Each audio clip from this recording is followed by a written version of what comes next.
What's going on, everyone? Welcome to a new episode of the Red Devils Corner Kick podcast, a fan podcast dedicated to Manchester United Football Club. Before we proceed, as always, like, subscribe, follow on Instagram, TikTok, or X, Red Devils Corner Kick Pod on TikTok and Instagram, and then RD Corner Kick Pod on X. And then, not Instagram again. YouTube, Apple Podcasts, and Spotify. Like, subscribe, comment as well. I do appreciate those that have commented, especially those new subscribers to the podcast. I really do appreciate it. So continue to support as well, like commenting. I do appreciate the feedback. Again, if you want to do collaborations, do shoot me a direct message either through social media as well. Would definitely like to help, or definitely like any pointers to help grow this podcast. But it's time to move forward with this. Why are we moving forward? Because the international break has come to an end. The final games of the UEFA qualifiers for the World Cup has come to an end today. The last games were played today. If you got the Portugal game, depends on how you felt about the Portugal game. Bruno played all right. Portugal themselves played all right, winning 3-2 against Hungary. The big story today was Norway's big 11 goals scored, winning 11-1. We did see Denmark win the other day or yesterday. Højlund did get a goal with the assist from Patrick Dorgu. If you watched the Israel-Italy game, I'm sure you left your head scratching as well. And England winning big 5-0. But yes, now that that's done and the media now can focus on the players in the club, because obviously since it's the international break and there's no Premier League games, and well, what can you do now instead of just look at what some of the media have been doing and some fans have been doing, is just talking about Ruben Amorim. Last episode I did talk about, is United moving in the right direction? Spoiler alert, I ended up saying yes. The reason why I said that is because of the changes being made, backing the manager with everything that's still going on, to moving on from the players that are not going to fit this system, that are not going to fit the ideas of the culture that they're trying to create at Manchester United. So we're seeing that at the moment. Obviously, the operational side, we're seeing those changes over the last 18 months. It's obviously changes had to be done. We've seen the improvement with Carrington. Obviously, the talks about the new stadium, that won't be for a while. But we're seeing good things happen with the club.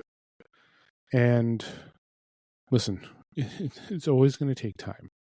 And I've mentioned it before. We can talk about United and Amorim till the cows come home, but right now, what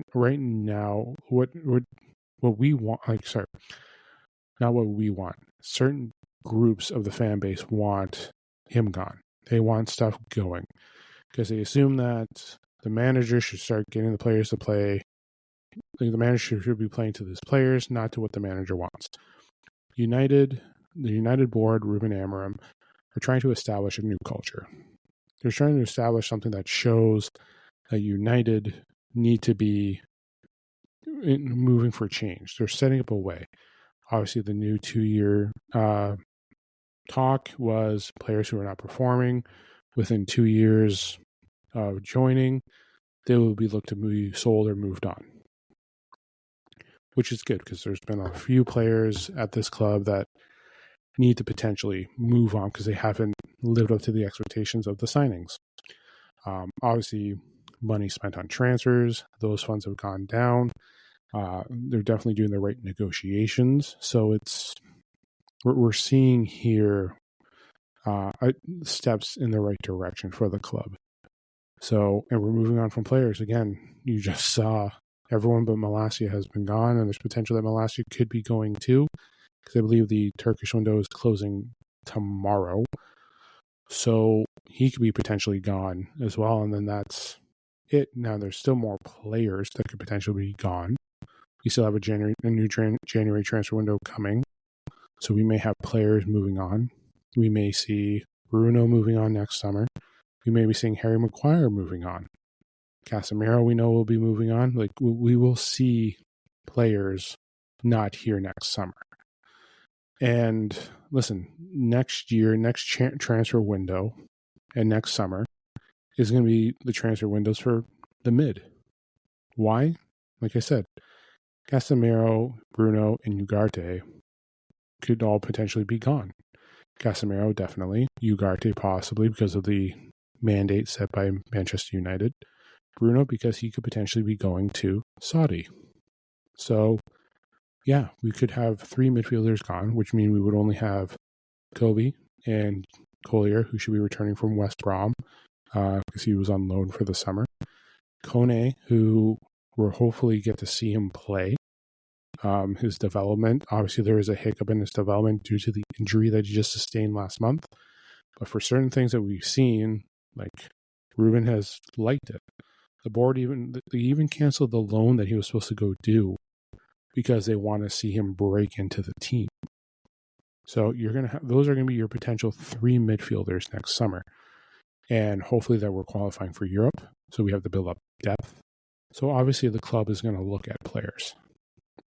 They have to. They have to look at players that fit the culture, fit what the manager wants. So it's going to take time. It is. And everything that the fan base wants. Like everyone's just like, oh, it's got to go now. We have to start moving now. We're not seeing any improvement. Well, when you watched last year, there was some improvement. And you're seeing the improvement now in the stats. It's just like the agenda just to change managers is just the same old story. Listen, Man United's always going to be in the news. They always want something to talk about with Manchester United. And to me, the manager should not be going. Players need to be going because that's what they're doing. They're making changes to the club. Now, that might be scaring certain medias because now they're going to have to start talking about, oh, now they're doing the right thing.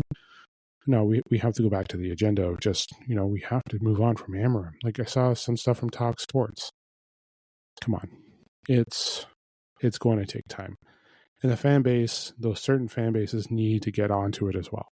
They need to show their support for Ruben. Because again, like they want the world the way they want it right now, but they're not willing to wait what it's going to take to get to it. It's going to, like, again, one summer's not going to change anything. One transfer window's not going to change anything. It's going to take at least 2 seasons. And last season, you can say, oh, well, he had the January 1. Great. Patrick Dorgu did not fix anything. He did not help it. Like, did he score the 50 goals that we needed? No. Garnacho, Rashford struggled. Antony struggled. Ahmad got injured. Bruno was our most consistent player. We had difficulty. Delot struggled. The whole team. Guess what, ladies and gentlemen? If you haven't heard the news, last season they fucking sucked. They were awful. We finished 15th. Yes, we made it to a Euro final. Guess what? We lost because we didn't also play very well. We did have our struggles. In Europe, the play, like, you saw what they could do with these players, but it's still not enough with these players. You have to bring them in to fit the system. You have to bring them in to fit the culture. The attitude had to go.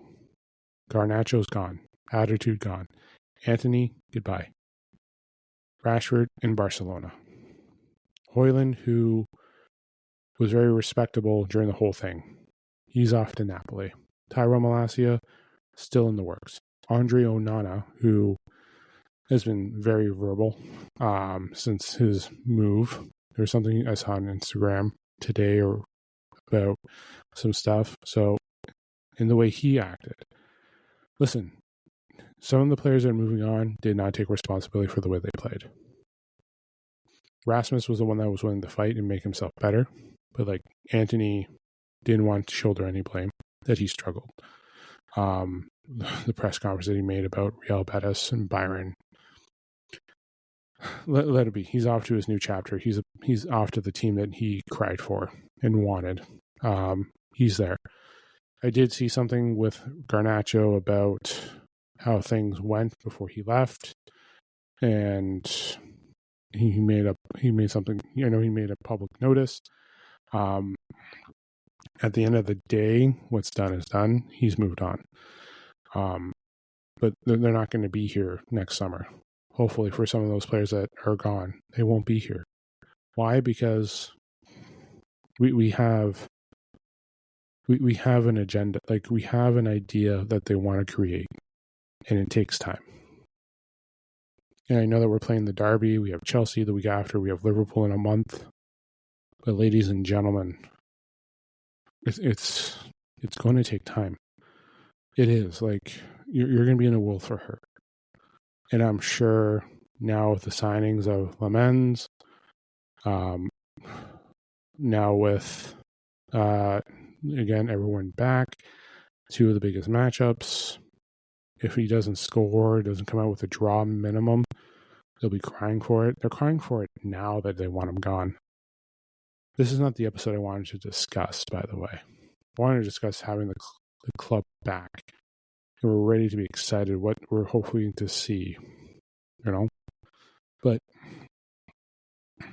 like, United, it should have been a short recap about the episode. So I do apologize that you're almost 12 minutes in and it may seem like a vent or a logic, but listen, the one thing is they're focusing on the future. And that's the good thing. They're looking at targeting midfielders. Baliba, Wharton are potential targets. They're looking outside. I know there's talks of Stiller that they're looking at as well. Looking at the Portuguese league, obviously trying to get some players from Sporting. But they are doing good things. I think I saw a player from Sevilla that could potentially be in talks with joining with the club too, or as a target. But again, it's going to take time. Like, they're planning things out. They're trying to build. And if we got every player that we wanted, perfect. Great. This transfer window. But we weren't winning the Premier League in the first 3 games. We weren't. And by the way, every fan member was jumping for joy after the Arsenal loss. It's the truth. Everyone was jumping for joy. Everyone was upset because and how everything was done. How Kobe Manu wasn't being played. How Kobe Manu hasn't been involved. Well, Kobe did get involved in Grimsby, and that did not work out well. Then we had the Burnley game. Burnley was... We should have had 50 goals in is an over-exaggeration. I do apologize, but we should have had 2 or 3 extra goals at halftime. We should have had 2 extra goals in the second half. But we had our brain... Like, the squad is... Like, again, I've mentioned to it, it's a mental state. That's what it is. So, it's just a matter of... Yeah, they have to get the players in. There's still players that need to be removed. The attitude, the mental state, that's there. It's going to come with time. But there's players there that lack discipline. Our captain sometimes lacks discipline, especially on the pitch. But we have to see how this club progresses for the year. Like, it's going to take time. And it doesn't help, again, like I mentioned, we're playing Chelsea, Man City, and Liverpool. We just came off of Arsenal. We're facing 4 of the top 5 from last year in the first 7 weeks of the league. So, here we are. This is what it is. It's like, I'm going to be doing my preview on, what did I say, Friday? So I'll be back Friday after this episode. So Friday I will be there as well. And I'll be doing my preview against Man City. Listen, we're at a stage where players, the system, the manager, the philosophy, it's in an infant stage. Ruben could not do what he's doing now last season. Couldn't do it during the transfer window. You can't. You can make certain changes, but you have to get things right. You can't do it. And I know people are upset with 15th. Come on. Sir Alex took over and finished 13th in his first season. Jump up to second, crashed down to 11th. I think it was by his 5th season they were calling him out. Come on. Stick with time. That's what it is. It's just sticking with time and being patient.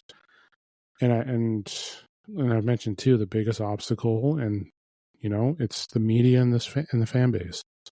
That's what it is. The media needs something to talk about when it comes to Manchester United, whether it's positive or, well, it's very often not positive, but it's negative. I shouldn't say negative. It's just the media wants to see in a certain way with Manchester United, and they'll try to control it, and the fans will listen to it and believe it. Or they'll be sucked into it and try to move it or motivate it themselves through their own options as well. Listen, we know what this club can do. We're seeing the stats and the shots and everything improve. It's just a matter of putting it behind the net. It is. And this international break does help players that needed to get into fit, like a Seshko. So he needs time. Having Bruno Matthias de Ligt, obviously, from what I saw today, Casemiro did not play because due to suspension. He was not eligible to play in the game, so he came back to Carrington early. Bruno was subbed off a little early from the game today. I know he's probably on his way back to Carrington right now to prepare. So, everyone's going to be back. Dorgu should be on his way back. Everyone should be reporting tomorrow to prepare for the derby. So, will we have a full healthy squad? We don't know.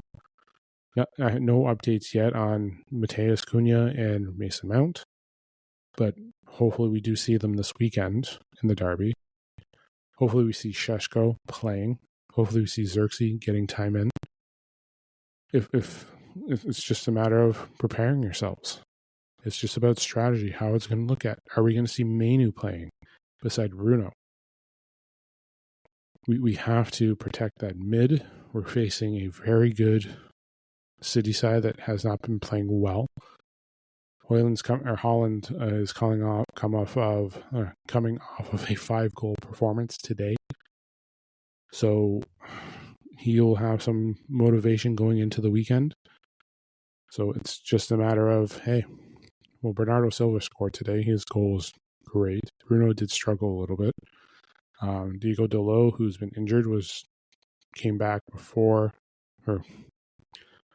the Armenia game for Portugal. So and there's no been update for him. So when I do the preview, I'll probably have more information as we know. Obviously, Ruben's got his press conferences, so we still will have press conferences this week. If there's anything breaking, I'll get the episode out. So it's just yeah. But having the international break is a positive and a negative, because those that are injured are going to get time to heal. Those that needed conditioning stints will get it, who need to be there. Šeško played the full 90 minutes, so hopefully he's good to go for this weekend, fitness-wise.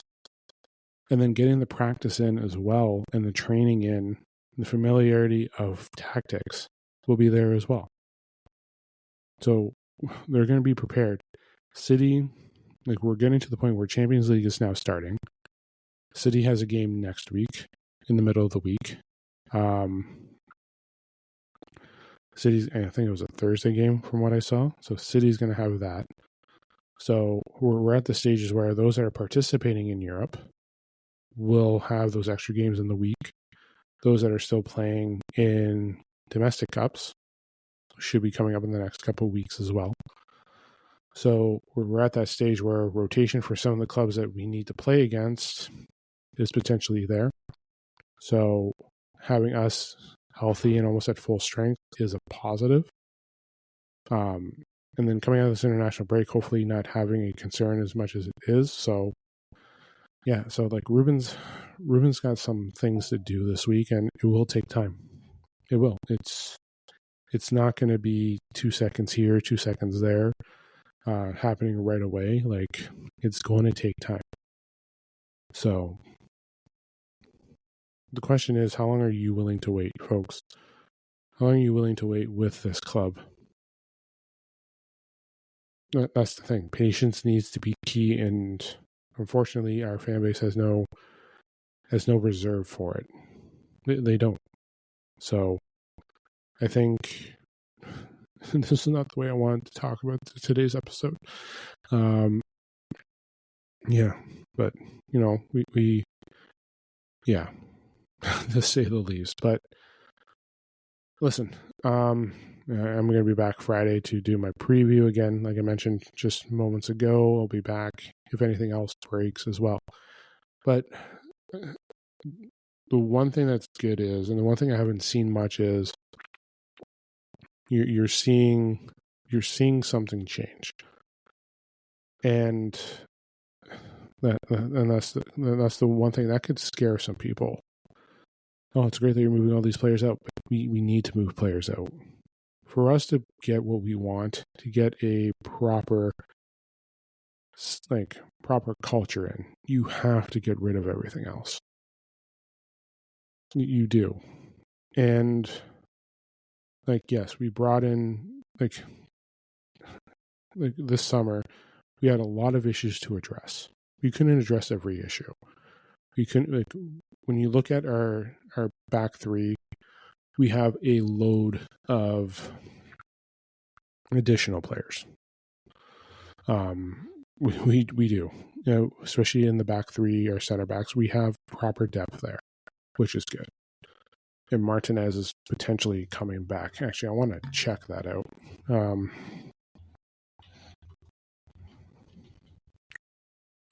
My apologies, excuse me.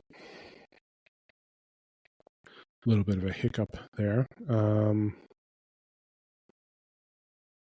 Let's just see if there's anything up to date with him. Mazraoui, Martinez, how old's this? That's from back from August. Let's check this Manchester United Evening News. That was just reported 2 days ago. Huh?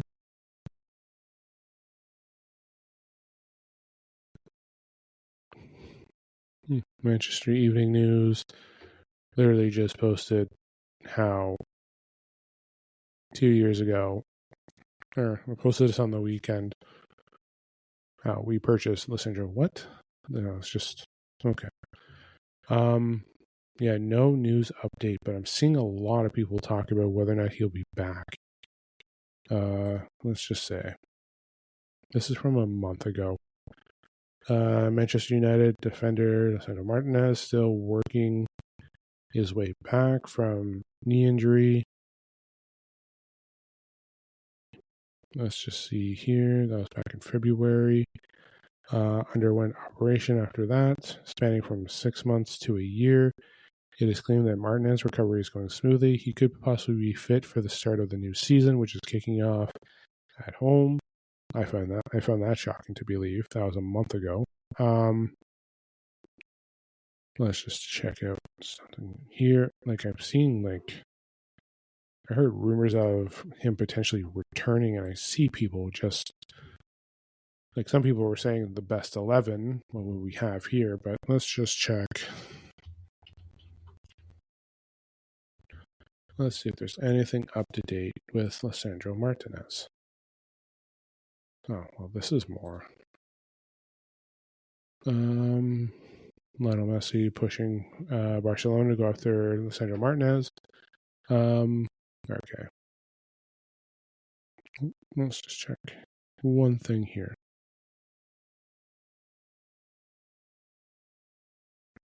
Okay. Yeah, because it has Cunha, Mount, Martinez, Man United's latest possible return dates for City. Let's just see here.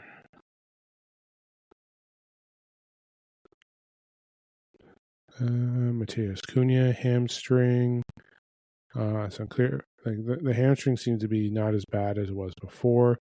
So hopefully we have him back this weekend. We'll be back soon. Mason Mount also suffered an injury during United's win over Burnley. Confirmed that after the game that Mount played for 30 minutes of the contest with an injury before being substituted. Obviously, that was for precautionary reasons. Okay, Lissandro Martinez since has been stepping up his recovery and has returned to training. I don't think he's returned to grass yet, but I think he's getting close.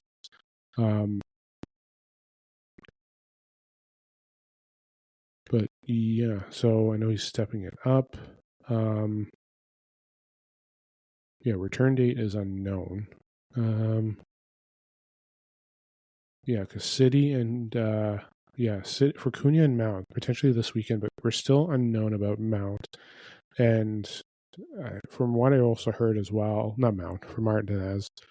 Martinez there's talks of him not returning this injury window, or not this international window, but after the next one. So maybe October, but he stepped it up and he's potentially there, but he's still not game fit. So he also could be, because I heard December at the earliest at one point. So yeah, and I know there's talks of, or I've seen mentions of him being paired up with Bruno in the midfield. So who knows? We'll see. But yeah, like those are the two concerns. Nothing updated here with Diego Dalot. Maybe he's out longer. Maybe he's not. Maybe it's just a precautionary takeout of the squad and have him ready for City. So yeah, that's nothing. Yeah. So the good thing is we have depth. If we didn't have Cunha starting, which could be potential, Cunha may not start this weekend. We won't know until we hear press conferences. Ruben's got his press conference probably tomorrow. We know he'll have a big one before the City match, so we'll definitely hear about that when I do my episodes. But it's kind of like, again, the international window just came to an end, and right now it's just a matter of assessing, and the squad won't be really properly assessed until tomorrow. And like knock on wood, everyone came out of the international break minus Dalot, without a knock. Again, knock on wood. Some concerns, like was I concerned about a few things during the international break? Like Bruno played okay. Sesko played all right for Slovenia. Dorgu was limited for time. Same with Mateus de Ligt. I saw him coming on, was always on the bench. And Buemo seemed fine. So it's just a matter of, and Casemiro obviously did play the one game. Obviously couldn't play the second one. Let's just check out. Let's see here. Turkey. Did Turkey play in this tournament? Yes. Turkey did play. Let's just check out here. Yeah, Bayender was on the bench. Turkey lost 6-0 to, but they did come out with a win against Georgia. Turkey lost to Spain 6-0. And for the Turkey, Bayender didn't even start. Bayender was on the bench for Turkey. So some players did get their call up. Some players, when they weren't starting or getting minutes. So I guess having Bayender in there, but again, it needed time to heal up. So hopefully we have him good to go. Lamens obviously being here. I've seen reports of him stepping up his training. I heard he was playing with training with Van der Sar. So he's prepared. So the question is, will he be starting this week? I see a lot of fan channels saying throw him in. I know last episode I mentioned maybe just start Bayender, get himself familiar with everything, and then potentially Chelsea or after Chelsea. There you go. But we may see Le Mans start this week. So obviously when we get closer to the next on Friday with an episode with press conferences and everything and player updates, I'll be more inclined to seeing what's going on and make my predictions. So we'll see how that goes. But yeah, I think I'm going to leave it there for the episode. Obviously more to come with the week. Obviously, again, press conferences, updates. But yeah, like with the team and everything, it's just be patient. We have to be patient. Patience is key with the squad. So, but yeah, one thing I forgot to mention at the kickstart of this episode, Manchester United women's squad. I will start trying to get episodes in about them. Obviously, big win for them on the weekend, winning 4-0 against Leicester City. They're also getting prepared for some stuff going on too, because what we have here, they got their Women's Champions League qualifying. They have that going on. They will be playing London City this weekend as well. So let me just take a look at their schedule. So obviously I did mention them, was not last episode, but possibly the last two we discussed, obviously with their big wins.